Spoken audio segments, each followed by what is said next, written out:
God bless you. I'm Elect Lady Prophetess Owens, and welcome to another Elect Ladies Corner. In today's culture, the word religious carries a certain stigma, especially among Christians. It has come to symbolize something negative or restrictive. Many believers shy away from being labeled as religious, preferring instead to say they want a relationship with God. But in doing so, have we redefined the concept of religion to suit our own preferences? And more importantly, has this shift been for the better? Let's start by revisiting the meaning of the term religion from a biblical perspective. Religion is defined as having a strong belief in God and faithfully devoting oneself to an acknowledged ultimate reality or deity. It involves praise, it involves worship, it involves prayer, moral conduct, right belief, and active participation in religious practices and institutions. In other words, religion is a way of living out our faith in God through our actions, worship, and devotion. So why is it that many Christians today seem to resist the idea of being religious? Is there something wrong with the foundational practices of our faith, worshiping God and living morally, following His commandments, and participating in His church? But now there is obviously a modern Christian disconnect. The modern trend is clear. Many Christians say they want a relationship with God, but they resist being called religious. The language of relationship is often seen as more personal and less rigid than the idea of religion. But let's think about this carefully. How can we claim to have a genuine relationship with God if we don't religiously serve Him? If we say we love Him, but refuse to engage in the practices He's called us to, such as prayer, worship, and community, serving others, and living according to His Word, can that really be called a relationship? The Bible teaches that faith without works is dead, James 2:26. So in other words, true faith results in a transformed life, and transformation requires consistent, devoted effort. When we shy away from religious practices, we are missing the opportunity to grow deeper in our faith. A relationship with God is not a passive experience. It is an active pursuit, a day-by-day decision to worship Him in spirit and in truth, according to St. John 4:24. One of the most dangerous ideas that has crept into the modern church is the notion that grace means we can remain unchanged and still receive God's love.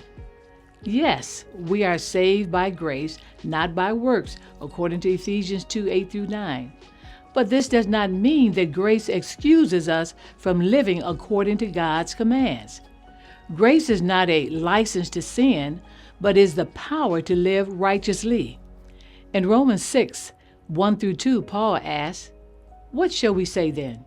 Are we to continue in sin that grace may abound? By no means. How can we who died to sin still live in it?"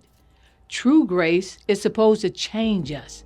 It empowers us to live holy lives, not because we are trying to earn God's love, but because we are so deeply grateful for His love.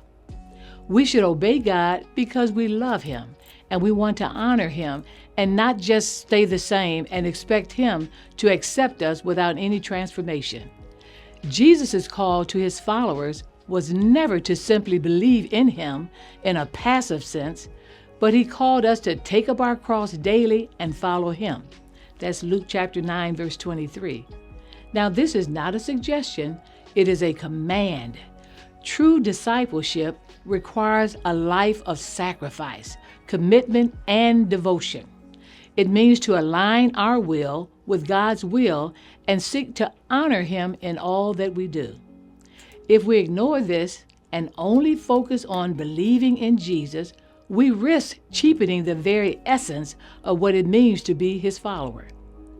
The message of grace does not mean we can be complacent in our sin or indifferent in our worship. It calls us to radically transformation, a transformation that requires spiritual discipline. Paul wrote in 1 Corinthians 9:27, I discipline my body and keep it under control, lest after preaching to others, I myself should be disqualified. There must be an intentionally for you to live a Christian life that cannot be ignored. You just cannot ignore that. A relationship with God is not about staying the same. It's about being continually transformed by His grace. God's love is unconditional, but His desire for us is to grow, to become more like Christ, and to live lives of worship and obedience. When we embrace the disciplines of our faith by prayer, worship, study of the Word, serving others, and fellowship, we are not just following rules, but we are participating in the divine life that God has invited us into. We are aligning ourselves with His will, and in doing so, we will experience the joy and peace that only God can give. If we resist the call to live out our faith in a religious way, that is, through worship, devotion, and participation in His works, then we are rejecting the very means by which God has designed for us to grow in our relationship with Him. True spirituality is not an excuse to live however we like. It is an invitation to a life that reflects His holiness. So, when we ask the question, has falling away from being religious bettered us? Not in the way we might think. The word religious is not the problem. The problem lies in a distorted understanding of what it means to live for God. Religion, that is, true religion, is the means by which we live out our relationship with God. It is not about legalism or following empty rituals. It is about genuine devotion, worship, and obedience to the God who saved us. As Christians, we are called to both have a relationship with God and to live it out, that relationship through the practices that He has given us. This is far from being something just negative, because religion, in its truest sense, is a beautiful way to honor God, deepen our faith, and transform our lives. Let us embrace both, a relationship with God that is active, transforming, and religious in the best sense of the word.